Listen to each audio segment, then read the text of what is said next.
So this week, of course, taking into account events down in Sydney, got us thinking, what rugby matches have made you cry? Or at least got you close? Certainly for me, England losing to Wales in the Home World Cup in 2015. I did it. I had to go upstairs and have a bit of a, bit of a moment. What did it for you? What rugby matches made it for good or bad reasons? Let us know, and we'll read some out next week. Now that's the obvious, the only possible place to start is with Argentina, who this week beat New Zealand for the first time ever. Now, lots of Pumas have got close a few times. They only lost by 4 points last year. They had a chance later on. But this game felt different right from the beginning. There was something about Argentina, kind of the physicality and the way they were working so hard off the ball. They were phenomenal right from the off. And the All Blacks just couldn't keep up with them. Nicolas Sanchez was incredible. Just took every single opportunity they were given, even ones from right out in his own half, or good as. It was an incredible game to watch, and it was, I think, possibly the best I've ever seen Argentina play. It was up there with Ireland in 2015 and obviously 2007. They were comprehensive. They were by such a long way the better team. Pablo Matera, the captain, obviously was incredible. Nicolas Sanchez, the official man of the match, but him, Marcos Kramer, I thought was brilliant. The entire 15 were remarkable 1 to 15. The All Blacks did get 2 tries. Caleb Clark scored late on, and Sam Cane got one himself, continuing his brilliant run since he became captain. But it's hard to see beyond just how gutsy and brilliant the Pumas were, and so many of them have been through such difficult years. There's loads of stories of how hard 2020's been for a lot of them, and it led to Mario Ledesma, their coach, on the full-time whistle, saying that and saying so many of these guys have been through hell, as he really struggled to hold back the tears himself. It's one of those days in rugby you'll kind of never forget, and I'll find myself watching that game quite a lot going forward. No, I'm not crying. You're crying. However, games I might not be watching back. England beat Georgia in what was certainly a game of rugby, 40 points to 0, only the third time Georgia have ever been nilled, which is a little stat for you, and the first time an England front rower has ever scored a hat-trick for the men's team, as Jamie George got 3 tries in his sort of hour-ish performance. Was, again, fantastic. England just took Georgia apart in that very Eddie Jones England way. It wasn't too flashy. They just did everything, and Georgia just couldn't offer enough in return, unfortunately. But they do play Wales next week, where they'll be hoping to put in a bit more of a performance. After Wales were again, after losing to Scotland the other week, not at their best. Their biggest loss to Ireland, or joint biggest loss to Ireland since 2006. Ireland, on the other hand, led by James Lowe, who their new winger just qualified. Fantastic, scores a try in the last play. Ireland just had more, were able to take the chances when they had them, and Wales looked kind of confused and slightly baffled and not quite there. But the kind of game of the weekend in the Autumn Nations Cup, with unfortunately France Fiji being cancelled, being called off, was the game between Italy and Scotland in Florence. Now, Italy were fantastic for the first hour or so and really shot out to a great lead. Paolo Gallese was excellent. Matteo Minozzi scored a brilliant wonder try from his own half, stopper Michael Zanon. It was as good as Italy have played in the last couple of years. However, Scotland pulled through, and they're really developing this kind of winning mentality. This is now their longest winning run in quite a while. So it was a really entertaining game of rugby. It included the most brilliantly terrible try for Xander Fagerson, where everyone just stopped. They just stopped. There were a few players that just like putting the kettle on, all sorts. But Fagerson finishes it, puts Scotland back ahead, and then Scotland saw it out from there. So whilst the France game was called off, a number of the players were released to play in the top 14 this weekend. So Baptiste Around played for Toulon, where Marnonu set up a great try. And then we saw Stade Francais, in probably the best result of the weekend, manage to beat table toppers La Rochelle comprehensively. Bonus point win, 35 points against the current top of the table boys. In the Pro 14, the Scarlets have managed to bounce back a bit. They're now on 2 wins in a row after their dismal start of the season, while Munster have continued unbeaten. They still haven't lost a game at all, similar to Saracens in the Premier 15s. So the game of the weekend was probably them holding on against Wasps, who really fought back late on. Looked like they could have nicked it, but in the end, Saracens had enough to hold them out just about. Elsewhere, there were big wins for Loughborough and Gloucester, and Chloe Rowley for Harlequins scored a really special, really lovely try. It's worth having a look at this. And sticking to women's rugby for a bit, England were fantastic out in Grenoble, where they managed to take apart a France team who posed some problems early on. Gail Hermé scoring a great try, or taking the try really well. It was a proper test match, but England were just impressive and comprehensive and put them number one in the world rankings, heading into this week's World Cup draw for next year. It's now less than a year until the 2021 Rugby World Cup, the women's edition. And so, as the draw is being done on Friday, I felt it was time to speak to the one and only Elma Smit and Ugo Monye about that draw.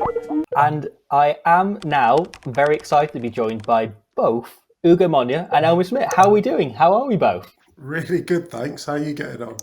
I'm well, thank you. I did half consider doing this interview outside by the pool, but I figured that would be a little obnoxious. We're living in a parallel universe, Elma. You have beautiful sunshine. You also have a pool in your garden. I don't have that. I'm surrounded by Barbies and mini hospitals and everything else because my daughter at the moment, all she wants to do, she goes through a scenario where a Barbie breaks her leg like every night. Is your daughter's Barbie a professional rugby player? Is that how that's working? Kind of. However, she's got one male Barbie, so she's got a Ken Barbie, and her godfather is Danny Kerr. And when she was 1 year old, she couldn't say Danny, so she called Danny Nini. So this Ken Barbie is actually called Nini after Danny Kerr. I can see that. I can see Danny Kerr as the model for a Ken doll. that fits in my head. Yeah, you should definitely take a cut of that because I have a feeling it might actually take off. So this Friday is, of course, the draw for the 2021 Rugby World Cup, which you're both hosting, presenting. How's it going to work on Friday? Well, we're going to be virtual. It's going to be really fun, intriguing. We'll get to speak to loads of the coaches as well as some of the players and really just starting to build ahead of what should be an unbelievable tournament next summer. Yeah, would it be 2020 if we didn't, do this virtually? I'm really looking forward to it. It's been brilliant to have international rugby back the last few weeks. I saw the Red Roses take on France at the weekend in Grenoble, and we've got Le Crunch Part 2 this weekend. We all need things to look forward to at the moment. But next year, the amount of rugby that's going to be on display should be phenomenal, and none greater than, obviously, the Rugby World Cup out in New Zealand. And I think it's so well deserved for the Kiwis. I mean, they have won this World Cup 5 times prior, and it's the first time this tournament is heading south of the equator. And so I think that's just it's very, very exciting for all of us here in the south. And so, Ugo, you mentioned obviously England played France at the weekend. Which teams? Who do you think? Any particular players as well? You think we want to look out for? And what could be the key stories when we see this draw take place on Friday? Well, if I focus on the Northern Hemisphere, what we've seen is a far greater competitive competition in the women's game. You had France draw with Scotland just a couple of weeks ago. So the gap and the margin between the very best in the world and everyone else is getting close. France, we know the funding which they have into their women's game, as well as the conveyor belt of talent that they have. They love their rugby and they're fully behind the women's game. For the Red Roses, they're back-to-back Grand Slam champions. I mean, they're absolutely flying. I'm obviously biased, but I've got to say, women's rugby in England at the moment is on absolute fire. So what's interesting is that in South Africa, we've had a professional sevens program for a few years in women's rugby. But unfortunately, the same couldn't be said for 15s. And then last year, there was a whole reality TV talent search, searching for becoming Imbokodo. So they went out and they scouted a lot of women to bring into rugby. Sia Khaleesi actually recently stopped by, visited them, spoke to them, sang songs with them.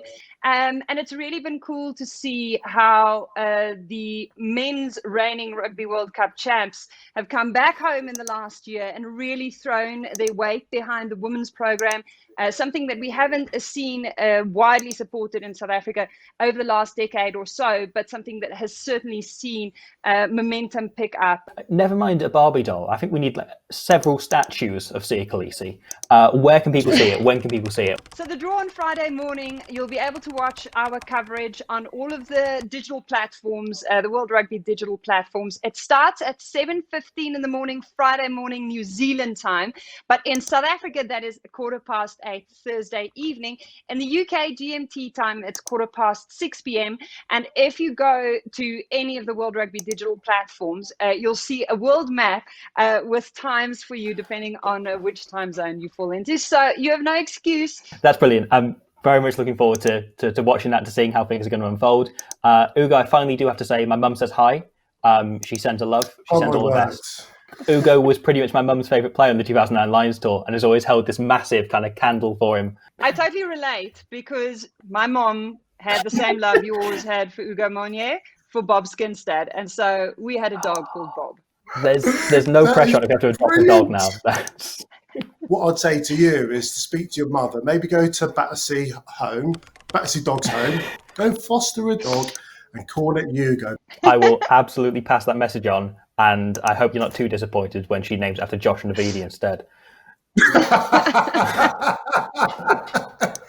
That's absolutely fine. Can I tell you something about Josh Navidi very quickly? I interviewed him a few months ago, and I asked him what he does outside of rugby and all the rest of it, and he's really into his DJing. I was like, that's class. I said, what's your DJ name?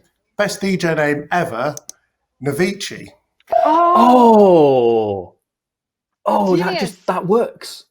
That's really good. It's perfect, isn't it? Navici. Yeah. He's mate. So last week I asked, what rugby players would you vote for as president of rugby? Harley Worthy says they'd vote for Sam Warburton for his diplomacy skills he showed in that final test against New Zealand for the Lions, managing to talk Roman down from penalty to a scrum. FF gives the correct answer and says Alwyn Jones. I'm South African, but I have a lot of respect for him. Gupper says Emily Skerritt gives me Jacinda Ardern vibes. I don't know why, I completely get that. She's no nonsense, but she doesn't, she has a sense of humour. She's kind of, I like that. I think Emily Skerritt's I might, Alwyn Jones, but also Emily Skerritt. Johan Uge to keep us on our toes, it would certainly do that. Curtly Beale, on a similar note, seems to just be chaotic energy. Potential cabinet members, though, Jake brings up. Sam Kay, Secretary of State. Sia Khaleesi's Home Secretary. Sia Khaleesi, why is no one voting for Sia Khaleesi yet? Come on. Rombies, Secretary of State for Agriculture. Nice, because he is, after all, a farmer. Sean Edwards, Secretary of Defence. Obvious, goes without saying. Johanna Wilkinson. I don't know, who is this guy? Paul O'Connell? We need one of his speeches right now. Put the fear of God into the country. Shona Brown. Very good shout, actually. I could see that. Maybe cabinet position first, and she can work her way up in a few years' time. I very much hope you've enjoyed those. Please send us in the rugby matches that made you cry, and we'll have a look at those next week for more of the feed.